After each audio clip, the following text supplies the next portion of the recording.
आपण आज call short करायचा आहे. आपण आज 24,400चा कॉल शॉर्ट केलेला आहे. इथून 17 मार्चची एक्सपायरी आहे आणि आज मार्केट रेजिस्टन्स घेऊन वरच्या लेवलनं खाली पडते आणि आपण 24,400चा कॉल शॉर्ट केला आहे या कॅन्डलला. वरनं खाली जर आपण फिबोनाची ड्रॉ केला तर 0.5 लेवलच्या खाली मार्केट ट्रेड करत होतं आणि रिजेक्शन घेऊन मार्केट खालच्या दिशेनं येत आहे. आणि आपण काय करणार आहे, आपलं स्टॉप लॉस फक्त 5 पॉईंटचा आहे इथे आणि आपण आता trailing stop loss cost to cost लावत आहे, जेणेकरून आपल्याला काही यामध्ये लॉस नाही व्हायला पाहिजे.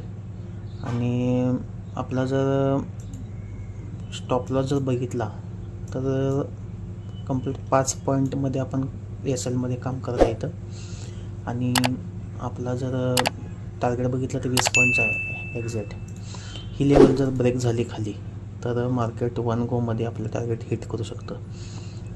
आता आपलं प्रॉफिट चालू आहे 1,050 रुपये प्रॉफिट दिसत आहे. उजव्या कोपऱ्यात दिसत आहे 1127, 1134 असं प्रॉफिट दिसत आहे.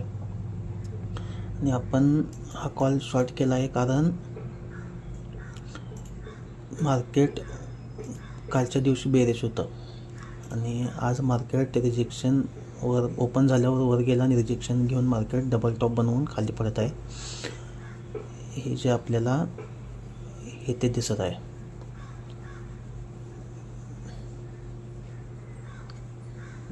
₹1100, ₹1218 रुपये, ₹1200 प्रॉफिट दिसत आहे. 1235, 1290 आपलं टार्गेट डन झाले की आपण इथनं आपण बाहेर पडू. आपलं टार्गेट डन होत आहे. आपण चला बुक करूया प्रॉफिट.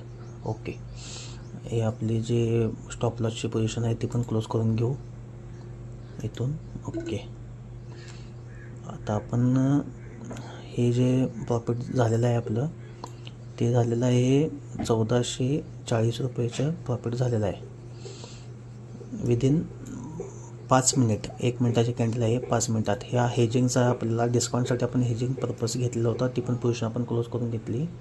Okay, bye.